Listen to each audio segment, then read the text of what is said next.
bem-vindos ao podcast do Instituto Ludwig von Mises Brasil. Meu nome é Bruno Garchagen. Hoje eu converso com Caio Santi e Lucas Nutels.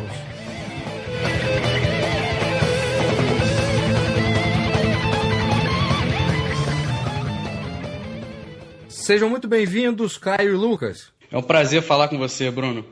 Obrigado, Bruno. O prazer é meu. Lucas e Caio, nós vamos conversar hoje neste podcast sobre uma frase que há algum tempo tem tido bastante repercussão nas redes sociais e também em adesivos e camisetas, que é a frase menos Marx e mais Mises, né?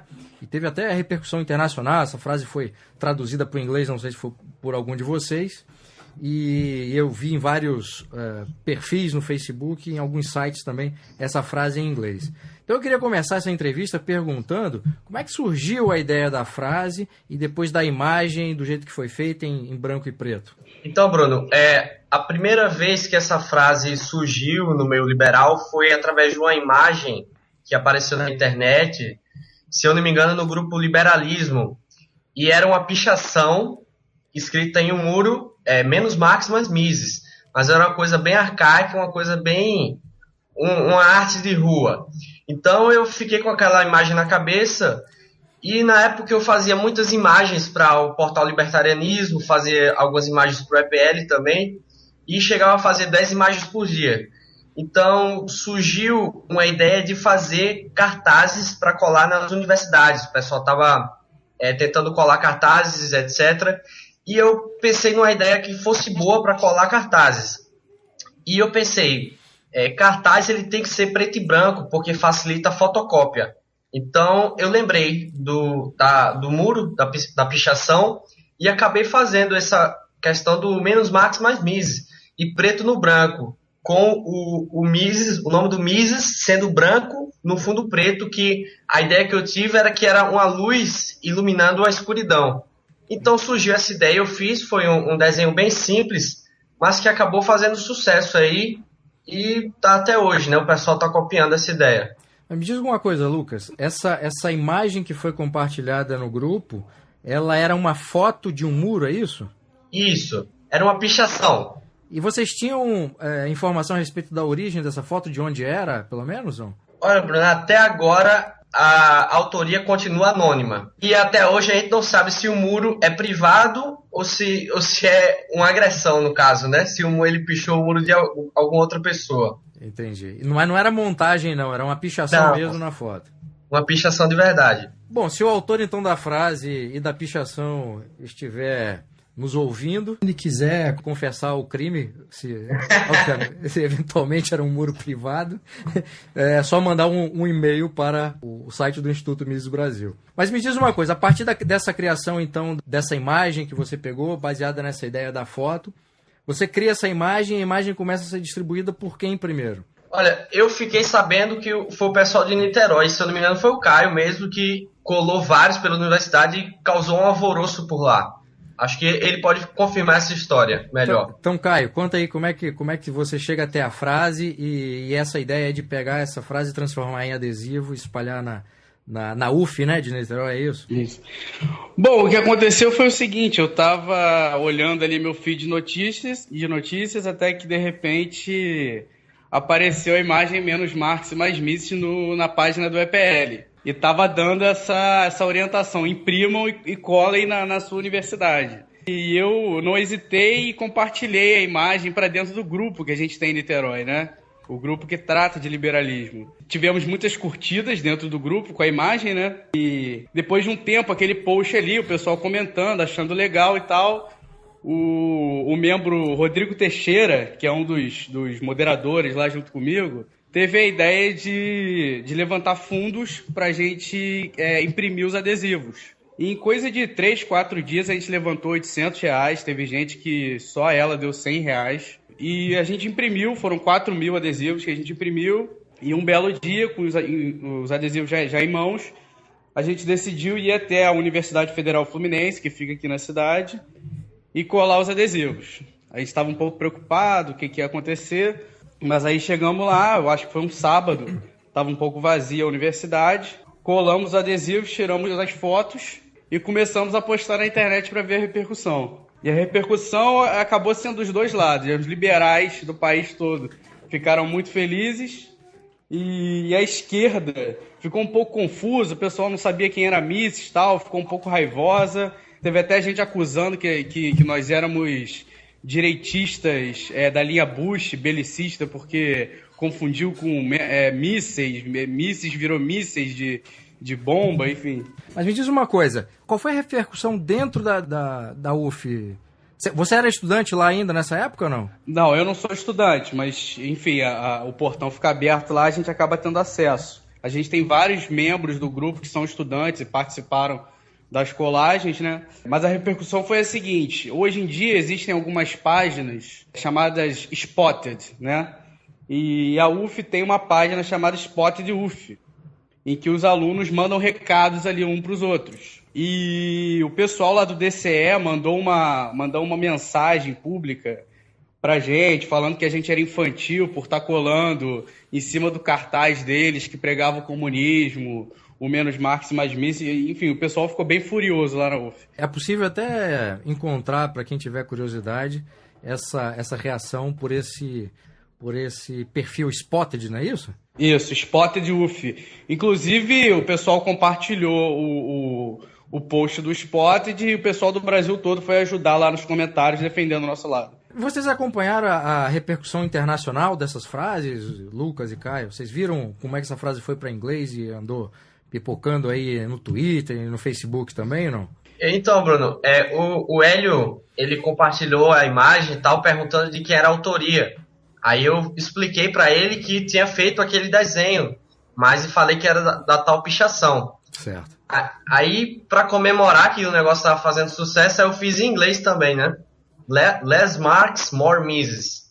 Aí coloquei lá no top. Como é que é a história de vocês, assim? Como é que vocês se tornaram leitores de Mises? Como é que é a aproximação com vocês com as ideias da liberdade? Pode começar, Lucas. Então, Bruno, eu acho que até você tem um pouco a ver, não sei se você lembra, mas em 2009 você estava aqui em Maceió. Sim, claro. Estava você, o Rodrigo Constantino, Lucas Mafaldo e o Diogo Costa.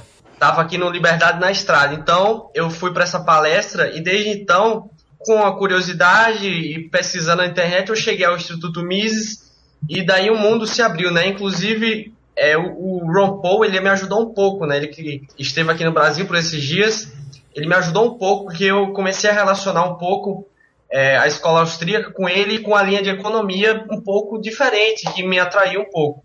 Então, começou a abrir um mundo inteiramente novo para mim, isso me agradou muito. Desde então eu comecei a ler e nunca mais parei. Você chegou a estudar economia e depois foi para a faculdade de contabilidade, não é isso, Lucas? Isso. Certo. E Caio, como é que começa a sua história? Bom, eu sempre fui uma pessoa pró-mercado, por assim dizer, minha formação em administração, e eu já estava acompanhando, sempre acompanhando as notícias, né? E já estava seguindo alguns economistas, como Ricardo Amorim, e um belo dia eu me deparei com o Rodrigo Constantino. Alguém compartilhou alguma coisa no Facebook, e eu comecei a seguir ele, comecei a achar interessante a defesa dele do empreendedorismo. Eu me identifiquei muito com aquelas ideias e comecei a assistir os vídeos dele. Primeiro eu tirei o atraso, comecei a assistir os antigos. E a partir dele eu comecei a entender quem era Mises, o conceito de liberalismo. Comecei a me interessar mais por política, a questão conservadora, por ser cristão, encaixou nos meus pensamentos, né? Enfim, foi por isso. Aí aos poucos eu conheci o podcast de vocês, comecei a seguir o Hélio Beltrão. E assim por diante. O Partido Novo também. Vocês chegaram a estudar Marx na faculdade ou fora da faculdade por algum interesse, não? Só pra gente fazer uma relação entre Marx e Mises aí da frase. Eu posso falar, então? Sim, pode, Lucas. Então, eu cheguei a estudar um pouco Marx e eu acho que é bem homogêneo essa situação nas universidades do Brasil, né? Que você tem vários movimentos estudantis totalmente influenciados por essa ideia. E teve um caso interessante que na minha universidade a gente organizou um debate. Foi eu e o meu amigo Adroaldo Catão, que a gente juntou para debater junto com outro lado, fez um debate versus. Fez um lado explicando, defendendo a nossa posição e eles defendendo a deles. Então a gente fez um debate e foi muito interessante, que a gente foi no território inimigo, por assim dizer. E causou muita repercussão. Então a gente meio que inaugurou. A gente fez um debate do Marx e Mises e colocou, inclusive, no cartaz a foto do Marx e a foto do Mises. E o pessoal pegou e colocou um símbolo nazista no Mises, e foi uma repercussão bem grande lá na universidade. Isso foi na Universidade Federal?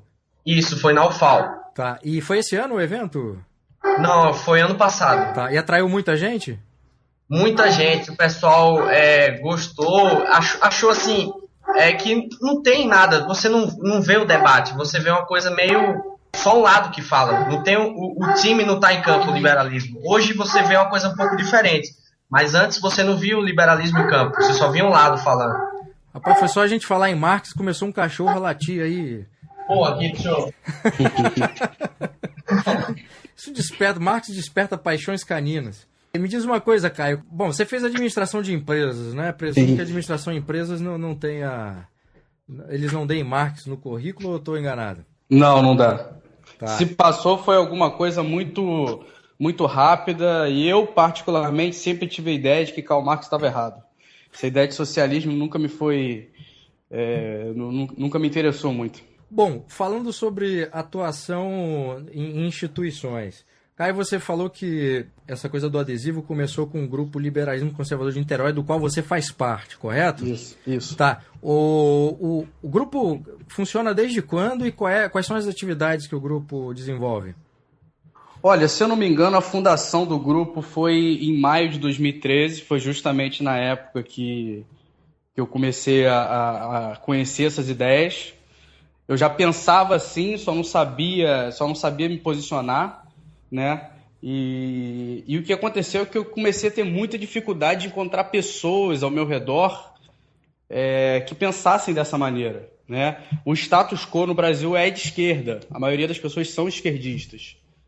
Então, eu comecei a participar de alguns grupos no Facebook, e eu falei, bom, vou fazer o seguinte, eu vou criar o meu próprio grupo, né, e com ênfase aqui na cidade, porque aí eu coloco algumas pessoas que eu conheço, e essas pessoas vão chamando outras, e aí a gente vai ficando amigo. E, bom, deu mais certo do que eu imaginava. Eu coloquei 5 amigos ali que eu conhecia, esses 5 chamaram outros, e hoje nós somos mais de 2.500 pessoas. No grupo no Facebook, né? No grupo no Facebook de Niterói. Tá. E vocês costumam ter alguma atividade presencial? Vocês costumam se reunir para fazer alguma coisa, ou o grupo é restrito ao universo do Facebook? Sim, então, além dessa atividade dos adesivos, né, da gente ter impressos adesivos, a gente tem reuniões periódicas, né, que a gente vai debater. A gente faz uma espécie de biblioteca compartilhada, que a gente troca os livros que a gente tem. O grupo serviu também para alimentar o diretório local do Partido Novo, né? Hoje a gente tem uma cidade aqui de 500 mil habitantes, que o diretório do Novo aqui tem uma média de 20 pessoas presentes nas reuniões semanais. O grupo também serviu para alimentar a rede Estudantes pela Liberdade, porque a gente já tem alguns coordenadores aqui na cidade, inclusive o coordenador estadual, o Stefano, ele é daqui. E é basicamente isso, a gente se reúne, conversa, também o grupo está sempre crescendo, tem outras pessoas que estão se interessando, e uma outra atividade é se encontrar com políticos, né? A gente já teve aqui a honra de encontrar com o César Maia, o ex-prefeito do Rio, César Maia, para poder funcionar como um ativismo político, né? A gente conversou com ele sobre ideias liberais. A gente encontrou também com o deputado federal Júlio Lopes e com vereadores aqui da cidade. Então, a ideia é funcionar como uma associação civil, né? Um dia a gente pensa em registrar o grupo e fazer pressão na política. A gente precisa ser um partido também para mudar a política, a gente pode se organizar como sociedade, né? Então a ideia é levar essas ideias da liberdade para os políticos, influenciar de alguma forma, é isso? Exatamente. Tá. E foi interessante que quando a gente encontrou com eles, eu fiz questão de perguntar se alguém já tinha procurado eles e proposto esse tipo de ideias, e a resposta foi que não, que era a primeira vez na vida deles que eles ouviam isso, vindo da população. Em geral, as pessoas querem mais amparo, diferente de nós, a gente estávamos pedindo menos Estado. Entendi. Lucas, me diz aí quais são as atividades. Você faz parte do Instituto Liberal do Nordeste, né? Baseado em Maceió. Isso, eu colaboro com o Rodrigo, lá com o Pedro Cabral. E a gente aqui em Maceió tem um grupo chamado Não Quebra a Janela, que a gente fundou baseado nessa ideia, né? Que era vários liberais sozinhos e a gente procurou amigos para poder trocar ideias, né, no começo, e hoje a gente já tem muita gente para trocar ideia. Mas começou assim, né, um querendo conhecer o outro, saber como é que descobriu essa coisa toda. E desde então a gente vem organizando várias palestras. Para você ter ideia, o Diogo Costa aqui já veio 3 vezes em Maceió, o Hélio já veio 2 vezes e já veio uma porrada de palestrantes para cá, e a gente sempre organiza palestra, evento, congresso, tudo. E é isso que a gente faz, é tentar promover um pouco mais esse tipo de ideia. Você é um dos fundadores do grupo Não Quebra Janela, Lucas? Isso, sou um dos fundadores. O grupo foi criado quando? Acho que em meados de 2010. Certo. E, bom, as atividades você falou então, são palestras, debates e... Tem grupo de estudo também. Grupo de estudos. Tá. Isso. E o grupo de estudos, como é que funciona, Lucas? Vocês têm uma sequência de livros para seguir durante o ano? Como é que se dá essa parte do estudo? A gente estava fazendo da seguinte maneira: cada um escolhia um tema, escolhia um livro, fazia um resumo e apresentava para os outros integrantes. E seguia esse modelo, esse formato. Uma pessoa apresentava para os outros. Perfeito. Vocês são em quantos membros hoje? Para falar o número de membros fica complicado, mas você tem muita gente inativa, gente que fica como se fosse stand-by. Mas eu posso dizer que a gente tem um alcance de 200 pessoas. Tá. São pessoas que estão sempre participando dos eventos, das reuniões? Participando sempre, eu acho que tem umas 40 pessoas, mas 200 que a gente tem um alcance, que conhece, que se chamar para ajudar vai estar junto e etc. Certo. E o professor Adroaldo Catão, que eu já entrevistei aqui no podcast, ele faz parte do grupo Não Quebra Janela? Isso, ele sempre colabora, sempre ajuda nas palestras, a reservar auditório. Ele é uma das pessoas que dá uma força para o grupo. Qual é a situação em termos de defesa das ideias de liberdade hoje em Maceió, Lucas? Porque quando eu te vi em 2009, era até difícil encontrar pessoas, estudantes jovens, que pudessem nos ajudar a organizar o evento aí. Eu acredito que de 2009 para cá, o quadro, pelo que você já falou, mudou bastante, né? Mas qual a situação hoje aí para vocês, para desenvolver esse trabalho? Mudou bastante. Para você ter ideia, em 2009 quem organizou sozinho foi o Jonathan, né? Isso. Mas hoje já mudou a cara. Acho que o clima de ideias está sendo puxado um pouquinho para o lado. Inclusive, você acaba encontrando gente que você nunca viu na vida curtindo coisas de liberdade, e curte o liberalismo. Você vai ver lá no Facebook e tá um monte de página liberal. Então hoje você encontra várias pessoas perdidas. Você cresceu tanto no movimento que você não tem mais controle, você não tem mais um núcleo fechado de crescimento. Você está espalhado, o crescimento está bem disperso. E isso é muito bom, porque a gente vai crescer dessa forma agora exponencialmente, né? Perfeito. Caio, qual é a situação aí em Niterói? Bom, como eu disse, o grupo ele serve para alimentar a rede da UPL, né? E a gente tem alguns coordenadores aqui nas faculdades, né? Na Universidade Federal, tem numa universidade particular chamada Unilassalle, e as pessoas se reúnem, né? Para estudar os livros do Mises, e está tendo uma mudança na cidade, né? Está tendo uma mudança. As pessoas estão começando a conhecer as ideias da liberdade, que antes era um monopólio do marxismo, né? Isso era irradiado a partir da universidade ou de outras instituições também, Caio? A partir da universidade. Niterói é uma cidade bastante esquerdista por conta da presença da UF aqui. O partido PSOL ele é bem forte. É uma faculdade muito grande para uma cidade pequena, então as ideias socialistas são bem difundidas aqui. Bom, o quadro, pelo que você falou, então, tende a mudar, né? A própria reação agressiva com o adesivaço que vocês fizeram já mostra disso, né? Pelo menos houve uma quebra da hegemonia, né? Bom, Caio, Lucas, muito obrigado pela entrevista ao podcast e obrigado pelo trabalho que vocês fizeram. Obrigado, Bruno. Obrigado, Bruno. O prazer foi meu. Obrigado.